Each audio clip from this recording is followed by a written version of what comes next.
Hi, I'm Bron Mawson from Westpac's Davidson Institute, here to talk to you about financing and investment property. This is the second video in our three-part series. The first video, Investing in Property, explored things such as why invest in property, the different strategies you might employ, and some of the risks involved with investing in property. This video looks at financing and investment property. Getting the cost and structure of your finance right is one of the key elements of successful property investing.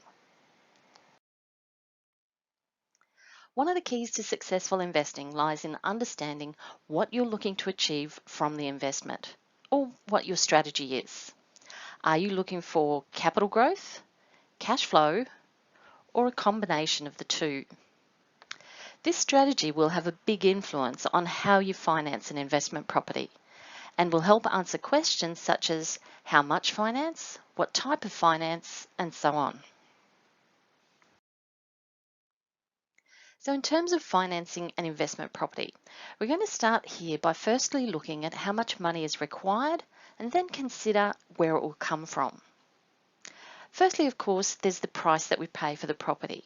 However, there are quite a number of other additional costs that need to be accounted for as well.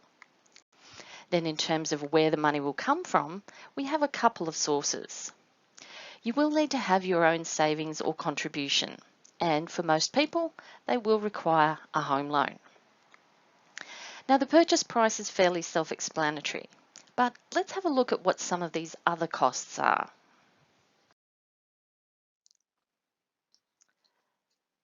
So there's quite a range of other costs that you'll need to factor in, all of which of course are going to impact your affordability. Stamp duty is potentially the biggest additional cost.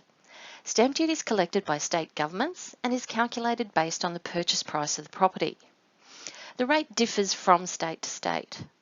Your legal representative will inform you of the amounts, or you can find the information online from your state government website. Now be aware that these stamp duty costs can be in the tens of thousands of dollars.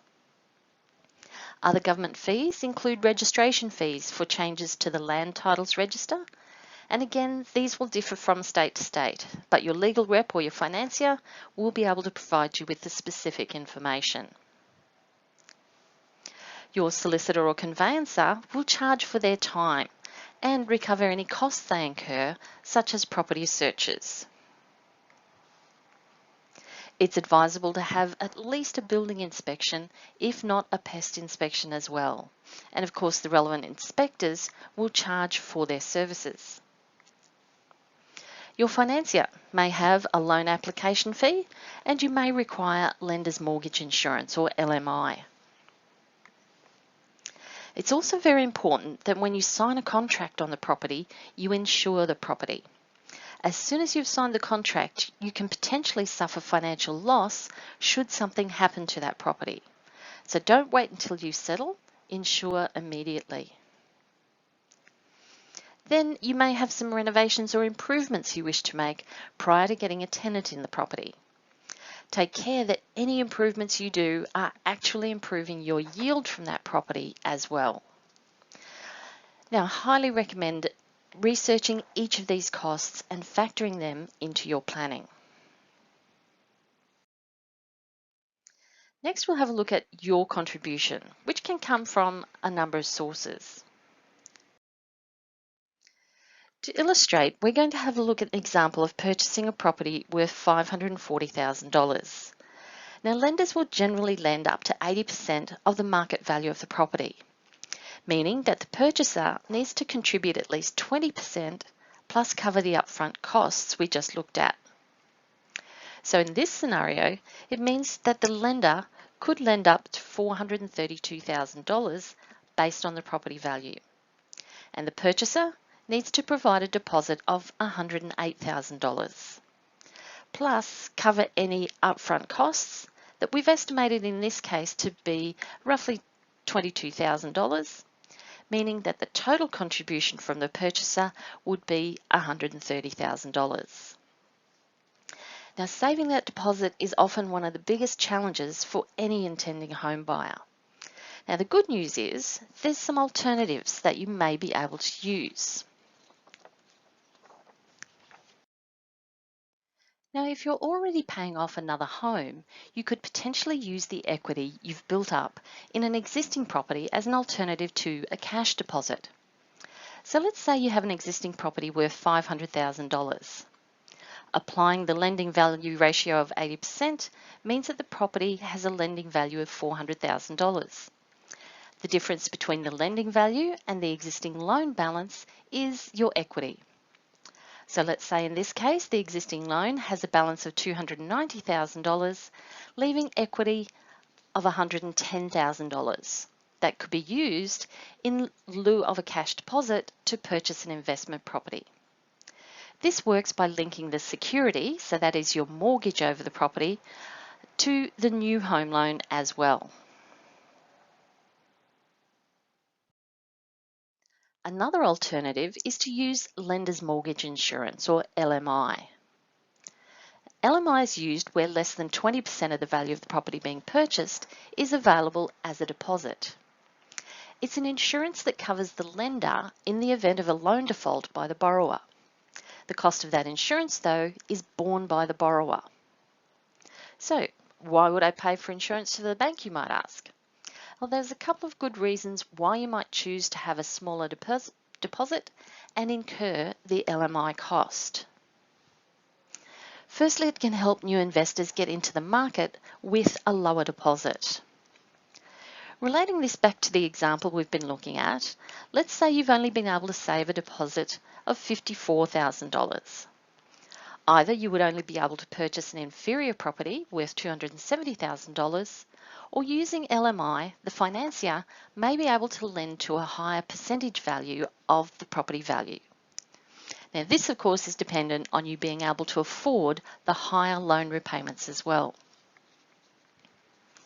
And secondly, it may allow for the purchase of a higher priced property than you may otherwise be able to afford. So let's say your $108,000 is now a 10% deposit. With LMI providing a 90% lending value ratio, this may allow you to purchase a property worth $1,080,000. This, of course, again is dependent on you being able to afford the higher loan repayments and interest on the larger debt. Now, LMI does significantly increase the upfront costs, but it may be worth the extra money to take the opportunity to purchase a better property that will potentially provide better returns in the long run. So that's some alternatives for your contribution. But now let's have a look at some of the ins and outs of getting a home loan for your investment property purchase. So the first question on many people's lips is, how much can I borrow? Now in general, how much you can borrow is dependent on two things. Firstly, how much the property is worth, and secondly, how much you can afford to repay. Now we've already had a look at how much lenders may be able to lend depending on the value of the property, but this is only one half of the equation. Let's have a look now at repayments. Now, in assessing an applicant's ability to repay finance, the lender will consider all of the household income, including any rent that will be received on the new investment property. They'll also look at what other commitments need to be met. For example, other loan repayments or phone payment plans, and of course, all the regular household expenses. They'll also look at the spending behaviours and patterns of those reliant on the household income. Now this includes things like regular use of buy now pay later schemes like Zip Pay or Afterpay. It looks at regular contributions to betting accounts or even using multiple streaming services. Now, based on the number of people in the household reliant on the income and the family makeup, there's a minimum surplus that households need to have. And many financiers will also build in a buffer of 1 to 2% to accommodate for interest rate increases. Now, all of this information also needs supporting documentation to verify it. So things like payslips, bank statements, superannuation statements, and so on.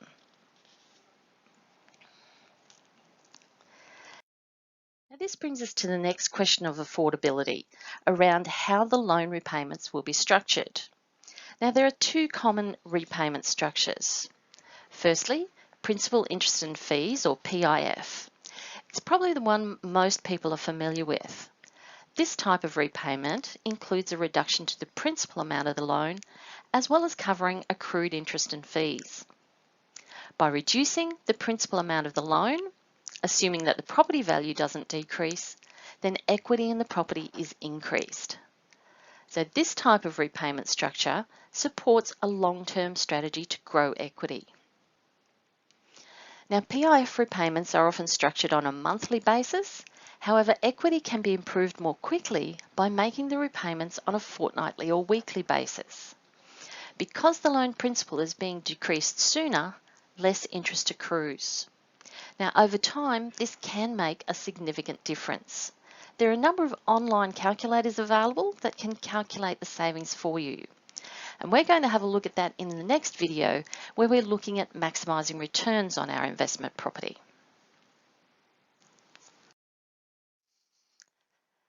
The other type of repayment is interest only. Now, interest only is where payments only cover the interest accrued and fees, usually on a monthly basis. The loan principal remains the same for the interest only period. Now, this type of payment is often used where an investor is relying on capital growth of a property or wishes to keep costs to a minimum to suit their cash flow situation. Now, this option is often only available for 1 to 5 years, with the loan then converting to PIF repayments over the remaining term. Now, some financiers will also charge a higher interest rate for this repayment structure, as it's riskier for them. So this, in addition to the principal amount not reducing during the interest-only term, means that with this repayment structure, you'll usually pay more interest over the term of the loan. Now, by way of illustration, let's say we have a $500,000 loan being repaid over 25 years with an interest rate of 5% per annum. Now, assuming there are no changes over the life of the loan, then the PIF repayments would be $2,923 a month over the 29 years, and total interest of $376,885 would be paid over that time. On the other hand, if the repayments were structured as interest only for the first 5 years and then switched to PIF repayments over the remaining 20 years, then for the first 5 years, the interest-only payments each month would be roughly $2,100. The PIF repayments would then increase to $3,300 for the remaining term, and in total, $416,947 of interest would be paid. So that's an additional $40,000 over the life of the loan. Now, the repayment structure you select will depend on your investment strategy for the property and the anticipated income that the property will generate. Now, another important aspect of your loan is whether your interest rate is fixed or variable. Now, as their name suggests, variable rates will fluctuate over time. Fixed rates, on the other hand, are fixed for a specified period of time. Now, this has the effect that repayments are also fixed for that period of time, making it easier to budget and manage your cash flow. However, because your rate and repayments are set at a specific level, you are generally not able to make higher repayments than those agreed without incurring a penalty. Now, locking into a fixed rate also means that if the variable rate falls, then you don't get the advantage of the reduced rate. Variable rates, on the other hand, while it might mean that your repayments can increase or decrease, because you're not locked into a set repayment amount, as long as you pay the minimum required, you can set your repayments to suit your situation, making extra repayments when you have the money available. To illustrate fixed versus variable interest rates, let's take our $500,000 loan over a term of 25 years, but go back in time to 15 years ago. If we kept our whole loan as variable for the first 5 years, our repayments would have started at just under $3,600 per month, soared up to almost $4,400 per month, and dropped to almost $3,200 per month. However, if we had fixed the interest rate for 5 years, our repayments would have remained at around $3,500 every month for the 5 years. For this 5-year period, fixing the interest rate would mean we saved money on our loan. However, if we had fixed for the next 5 years, when the variable rate dropped, we would have saved more money by being variable. And for the last 5 years, it looks like fixed may have been slightly better than variable. Now, nobody knows for sure what future interest rates will be. They're dependent on what's happening in the economy and world financial markets. So in a bid to take advantage of the best of both worlds, it's not uncommon to see people splitting their loans into a variable and fixed portion, providing both repayment certainty and a level of flexibility that can be tailored to suit your personal situation and goals. As an example, let's say we have a $400,000 home loan. This could be split into 2 loans of $200,000 each, one fixed, one variable. We'd then be able to make extra repayments on the variable portion. However, on the fixed portion, we can be certain both the rate and repayments won't change during the fixed term. Getting your finance structured in a way that suits your investing strategy is a large part of successfully investing in property. So the 3 key things you need to consider carefully when financing an investment is how much cash or equity will I contribute to the purchase? How will I structure the repayments? Is interest only or PIF going to suit my purposes better? Is a fixed rate or a variable rate or a mix of the two going to work best for my investment? The costs of your finance on an investment property have a direct impact on the return you'll achieve on the property. So I hope you'll tune in and watch the next video on measuring returns on an investment property.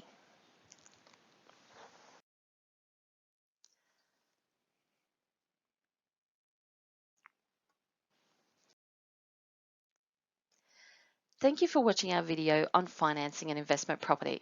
I trust you found it helpful, and I encourage you to check out the other resources on the Davidson Institute website to help build your financial confidence. Bye for now.